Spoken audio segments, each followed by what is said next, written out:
Yo, YouTube, what's up with your boy, Sports and Fitness Rants? I'm back, guys. Click that like button. Subscribe to my channel. What's up, y'all? Welcome back, guys. Welcome back. Got another great video for you guys today. As usual, you guys know the deal on this channel, man. We must continue to put some respect on Michael Jordan. Put some respect on the 80s and the 90s, man, right? Put some respect on his era. Stop the lies. Stop the narratives. We're here to set the record straight, y'all. Stop them from rewriting the history.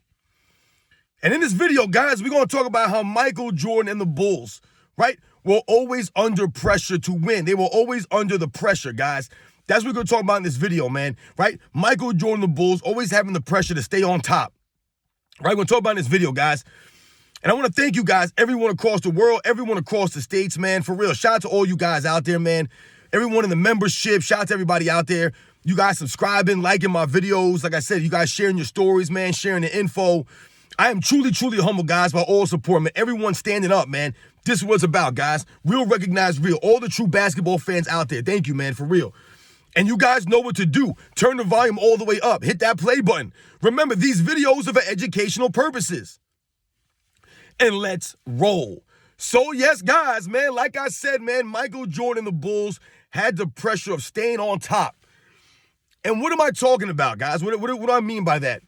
Well, if you guys have been following my channel, or if you guys have been, on social media over the last several years, there's this idea, this notion floating around that Michael Jordan and the Chicago Bulls, they were always the favorite, right? This idea that being the favorite somehow means or helps you to win a championship, being the favorite, right? And I've done videos on this, right? The Bulls were not always the quote-unquote favorites, and being the favorite means absolutely nothing, guys. It means absolutely nothing in the grand scheme of the overall wins and losses. It does not help you win or any of that stuff. It does not give you any added advantage over your opponent to be the quote-unquote favorite. And I've told you guys on this channel that Michael Jordan is the only superstar player in the history of the NBA, right? I'm talking about one of the top 10, 20, 30 greatest players in the NBA's history that's never lost with home court. Michael Jordan is 24-0 in the postseason, in the playoffs, with home court advantage, right? So that goes to Michael Jordan, right? And his greatness, right? Always raising his level of play, never performing or performing down to the competition, right?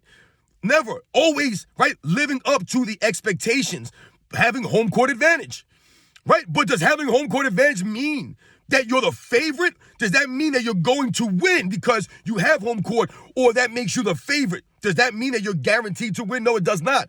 Because like I've just told you guys, there have been many other superstars in NBA's history that have lost many playoff series as the quote-unquote favorite, having home court advantage, right? Having the better record, whatever the case may be. But when we think about Michael Jordan, the Bulls, guys, and I tell you, they had the pressure of staying on top. I've talked about this many times, guys, on this channel. This is what we're always alluding to when we point to the Michael Jordan 6-0 record. This is what a lot of people allude to. The pressure that Michael Jordan, the Bulls, dealt with year after year after year, being the defending champions, right? And having to live up to that pressure, right? Like I said, the pressure of staying on top.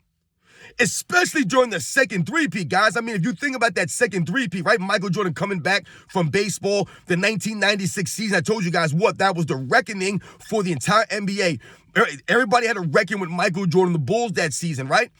But you think about the pressure that they had every single season when you're a defending champ, every year coming back, defending your championship. You're getting all the team's best shots. All the team's best shots. Even when you're playing the worst teams in the league, they're coming and giving you their best shot because you're the defending champs. No one's coming in there half-stepping against Michael Jordan and the Chicago Bulls in the 90s. This is the pressure that Michael Jordan had to deal with. The Bulls had to deal with staying on top all those years.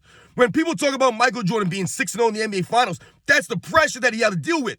Think about that last three-peat, guys, the second three-peat. Right, you win in 96, then all of a sudden you have the pressure, you're 4-0. You have the pressure of staying undefeated. Now you're 5-0. You still have the pressure now of staying undefeated in the NBA Finals. Now you're 6-0. Every year coming back as a defending champion, essentially every single year that Michael Jordan and the Bulls played in the 90s, almost, they were the defending champions. Think about that.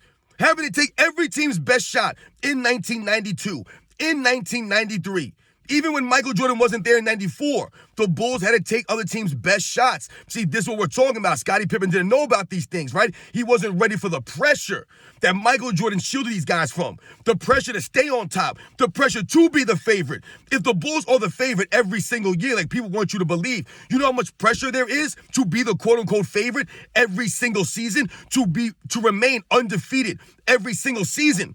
That's a lot of pressure. When people talk about, teams being underdogs or guys not being the favorite, that takes the pressure off of them. All that is an excuse. It's an excuse, guys. I've told you, when you play sports, the underdogs, they don't have the pressure. The guys who are the favorites to win, have all the pressure on them, right? Because they don't want to lose to the underdog, because then it's seen as what? An upset, a failure for the favorite to lose. So if Michael Jordan was the favorite every single season, but he still came out on top every single season that they want you to believe, that goes to Michael Jordan's greatness, his leadership, all of those things I mentioned on this channel over and over again, guys. The hard work that he put in during practices, pushing his teammates every single day so they were prepared for those battles, for those moments. John Paxson, the Steve Kerrs, the Scottie Pippens, the Scott Burrells, the Luke Longleys, the Tony Kukoshes, right? He prepared them for those moments through those tough practices, the Horace Grants, the B.J. Armstrongs, right? These guys were ready. They had the pressure. What have I told you guys on this channel? Michael Jordan had to take the other players, the other team's best shot every night. Whoever was guarding Michael Jordan, I told you, it didn't matter about the name on the back of the jersey, man. Whoever was guarding Michael Jordan, they were giving their all. They weren't half-stepping. They were going to give Michael Jordan everything they had because they knew that Michael Jordan was going to come and give everything he had. Right? I told you guys, like Vernon Maxwell said, the night before you played Michael Jordan, you would lose sleep because you knew that he was going to bring it, and it would get you all hyped up because you wanted to make sure that you brought it and you didn't get embarrassed out there. He was a true competitor. These guys respected that. So I told you what, guys like Joe Wilkins, guys like Gary Payton and John Starks, these guys would watch film on Michael Jordan, study game film every single day, coming and getting ready to play Michael Jordan, guys, preparing for Michael Jordan in these playoff series, in these NBA finals. They studied film on this man. They were going to bring their A game. They were going to bring it to Michael Jordan. And he had to deal with that every single night. No matter I told you, no matter what the name on the back of the jersey said, Jeff Hornacek, Dan Marley, Joe Dumars, Dennis Rodman, it didn't matter who it was. Michael Jordan was going to bring it, and he knew they were going to bring it because they knew he was going to bring it. So the standard that he upheld for himself is the same way that the other teams approached the Chicago Bulls. They approached Michael Jordan. But yet still, Michael Jordan was always able to raise his level of play when it mattered most. When it mattered most. With Michael Jordan being 24-0 in the playoffs with a home court advantage, what that shows you is that any time that Michael Jordan had a perceived advantage, being the quote-unquote favorite, having a home court advantage, he never lost. He was never upset. When people try to highlight Michael Jordan's early career struggles against the Celtics or the bad boy Pistons, right? When they try to mention these things, they never want to give you the full story, the full context. Michael Jordan was never supposed to beat any of those teams. The Bulls were not supposed to beat the 86 Celtics. If I told you guys, if the 86 Bulls would have beat the 86 Celtics in the first round, guys, they would have ran Larry Bird out of town. He would have never been able to go back to Boston, guys. That would have been the greatest upset probably in NBA's history. The 85 Bulls being the 86 Bulls being the 86 Celtics, who many people consider a top three or the greatest team in NBA's history. Many people do. Same thing in 89. The Bulls of 89 would have beaten the Pistons in 1989. That would have been one of the greatest upsets in NBA's history. No one's picking the Bulls to even get to the first round that season, guys. They were the number 6 seed. But somehow, some way, they made it to the Eastern Conference Finals and won the only 2 games or beat the Pistons twice. The only team to beat the Pistons that entire postseason. So once again, when they highlight Michael Jordan's early career struggles, losing in 85 or 86 or 87, 88 or 89, even in 1990, Michael Jordan was never the quote-unquote favorite. So how come the standard is Michael Jordan only won when he was the favorite, but when he lost, he was never the favorite? But they don't want to talk about these things. But other great players have lost when they were the quote-unquote favorite. Because once again, being the favorite means absolutely nothing, guys. Absolutely nothing. You still have to go out there and win. And once again, being the favorite puts all the pressure on you. In 1992, the Bulls were defending champs. There's pressure there. There was always pressure. Remember, in 1991, there was pressure on Michael Jordan to finally win a championship. But now he's going against the 5-time champion, Magic Johnson, 3-time league MVP, Magic Johnson. All the pressure was on Michael Jordan. None of the pressure was on the Lakers in the 91 finals. Even if they were perceived as the favorite going in, all the pressure was on Michael Jordan and the Bulls. It was Michael Jordan's time to what? To win. To win. 1992, you're the defending champ.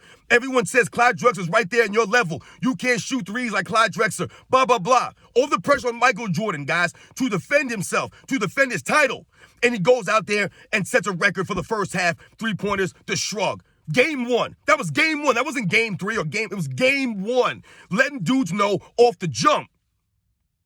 Told you guys, all the pressure was on the pressure on Clyde Drexler and the Portland Trail Blazers. Same thing with the Phoenix Suns in 93. I told you that the Phoenix Suns were a formidable team, guys. They were better than the Bulls, top to bottom. They were a better team. I've told you this many times, guys. Look at that series. They scored the exact same amount of points. The only difference was Michael Jordan's 41 points a game. That was the difference in the series, guys.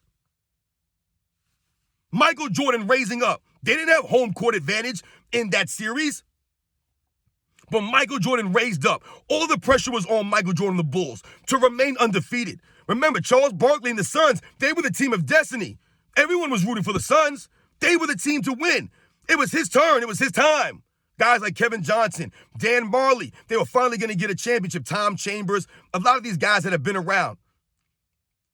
It was their time. All the pressure was on Michael Jordan and the Bulls to win that series. Like I said, you think about the second three-peat, all the pressure on Michael Jordan to remain undefeated in the finals, to be the quote-unquote favorite every season, like people want to say, and still manage to win, never having an upset, never folding up, never having a bad series. Never. That's the pressure Michael Jordan played with, guys. Every single year in the 90s. The pressure to stay on top. Not only to win, but to stay on top. That's more pressure, guys. Remember, in America, guys, even in generalities, people love to root for the underdog. Many people love to root for the underdog. I like to root for the underdog. We're the underdogs. That's the American way. The Bulls were not always the underdogs. So when people are trying to make it seem as if just because the Bulls were the favorite more often than not, that was due to what? Because of Michael Jordan. But that does not guarantee them anything. It guarantees them nothing. And all it does is actually put all the pressure on them. All the pressure on them. The underdog has no pressure to win, guys. This is why when people try to make that argument about people not being a favorite or this guy's a favorite, all you do is expose these ideas and expose those players because all that is an excuse. Just because Vegas is picking you to win, or this newspaper, or this reporter, or this website, they picked you to win a championship or to win a series, doesn't mean a damn thing. All those people were picking the 1989 Cleveland Cavaliers to beat the Chicago Bulls in the first round. They were the heavy favorites, heavy favorites to beat the Bulls. What did that do for them, guys? It did literally nothing for them because Michael Jordan raised his play. Vegas could not account for these things. And once again, this is why many, many times the Bulls were the favorites because of Michael Jordan in the 90s, because of the reputation that he developed, right, that he earned. People weren't picking against Michael Jordan. Once again, I ask anybody out there, would you pick against Michael Jordan in an NBA Finals? I would not. I don't care who the hell he's playing. And the reason is his track record speaks for itself. He earned that reputation of raising his play when it mattered most, never even going to a Game 7. This is the grace of Michael Jordan, guys. Under all that pressure, every single year in the 90s, the man still came back hungrier, pushing his teammates, striving to hold that standard, never settling, never resting on the laurels. Never buckling to the pressure. I told you guys, when I was in high school, guys, playing sports, I told you I played football, basketball, and baseball in high school, guys, right? And my best sport was football. It was my best sport, guys, right? I was really good at football. But what I remember, guys, when I was in school, our team, we were never good. We were never one of those teams where we were the favorites. We were always the underdog. Every team around my way would love to play us. We were the team that when we came in to play teams, that guys knew they were going to get their stats on us. It was a stat game for a lot of these other teams. But every single weekend, when we played a team, we were the underdogs. But guess what? We had no pressure on us. There was no pressure on us to win a game. No, all the pressure was on those teams to not lose to us, the underdogs, right? The team that can never barely win. We're winning 2 games. My senior year, we won 2 games, guys, and 3 games my junior year. We won 5 games total in 2 years out of 16 games, guys. We were the underdog every week that we played. There was no pressure on us to win the games. We played to win, but we didn't have all the pressure. The other team did not want to get embarrassed by losing to us. That's the case of the Chicago Bulls, guys. In the 90s, all the pressure was on them to remain on top, to stay on that hill, the top of that hill. For Michael Jordan to remain undefeated, that's all the pressure that he had to deal with every single year, taking team's best shot. I told you, every team that they played, Michael Jordan had to go against their best defensive player, night in and night out. It didn't matter what the name on the back of the jersey. I told you guys, it didn't matter if it was Jeff Hornacek or Dennis Rodman. It didn't matter if it was Gary Payton. It didn't matter who it was, Reggie Miller. It didn't matter who was guarding him. Michael Jordan was going to bring it because he knew they were going to bring it. I told you, the Derek McKees, right? The Gerald Wilkins. These guys were going to bring it, the John Starks of the world. These guys were going to hustle, the Derek Harpers, right? The Ron Harpers, the Craig Elos, the Danny Ainges. These guys were going to hustle. It didn't matter what the name said. They were going to bring it. They were going to give the effort because they knew it was Michael Jordan and the Bulls. They developed and earned that reputation. So Michael Jordan had to deal with all that pressure to be looked at and viewed as the greatest player of his era, to be playing on the greatest team of his era, and to be literally the defending champs essentially every single season that they played in the 90s, guys. So, guys, when you hear people talk about Michael Jordan losing early in his career and they try to make it seem as if, being the favorite means that the Bulls had no pressure or it was easier for them to win. I told you, being the favorite is more pressure. There's more pressure on Michael Jordan to be the favorite more often than not. That pressure to win, the pressure to remain on top and never lose. When the other guys were hungry, the Charles Barkleys, the Gary Paynes and the Sean Kemps, right? The Karl Malones and the John Stocktons, the Clyde Drexlers, the Terry Porters. These guys were hungry, man. But Michael Jordan was able to hold these guys off. The Reggie Millers, the Chris Mullins, right? The Mark Jacksons, the Alonzo Mournings, the Tim Hardaways, right? Michael Jordan had to go through these guys. They were hungry, man. They wanted it, right? Rod Strickland, right? Chris Webber, Jawan Howard, right? Kendall Gill and Kerry Kittles. Right? All these guys that were trying to stand in the way of the Chicago Bulls at some point in the 90s, man. Right? Patrick Ewing and Charles Oakley, John Starks, all these guys trying to stand in the way. All the pressure was on the Bulls every year. In 92, in the second round against the New York Knicks, they went 7 games in the second round in 92. All the pressure was on the Bulls. All the pressure was on the Bulls. In 1993, right, against the New York Knicks in the Eastern Conference Finals, right? The Knicks had the number 1 seed, the best record in the East, but all the pressure was on the Bulls. All the pressure was on Michael Jordan and the Bulls. Remember, they went down 2-0 to the New York Knicks that season. All the pressure was on the Chicago Bulls. Think about it, guys. Think about 1996, when Michael Jordan came back in his first full season after that embarrassment for him, by his standards, to the Orlando Magic in the second round in 95. Think about all that year, that whole entire year, all the pressure on Michael Jordan and the Bulls. That's why I told you it was a reckoning. That's why they went 72-10. Michael Jordan's putting everybody on notice, right? The Eastern Conference Finals, the pressure was on the Bulls, not the Orlando Magic. It was on Michael Jordan to vanquish the guys who beat him the season before, to show and prove it was a fluke. And Michael Jordan did that. They swept them 4-0, guys. Swept them right out of there. It was a beatdown. All the pressure was on the Bulls, though, guys. Right? Think about the finals in 1996. All the pressure was on Michael Jordan, guys. They were 72-10. All the pressure was on them. All the pressure was on them. They would have lost. Remember, they were up 3-0, guys. And then they lost 2 in a row. All of a sudden, the walls were coming in and closing in on the Bulls. All of a sudden, all the pressure was mounting on Michael Jordan. Remember his father? This was his first championship since his father had been murdered. All these things were spinning around in Michael Jordan's mind. All the pressure was on them. There was no pressure on Gary Payton and the Sonics and Sean Kemp. No. Karl Malone and John Stockton. We think about the 1997 NBA Finals, guys. We think about the flu game. All the pressure was on Michael Jordan. All the pressure was on him. He had no one else that could lead the offense. Nobody. All the pressure was on him to raise his level of play, to step up. And the man finished with 39 points in that game? Hitting the game a winning 3-pointer?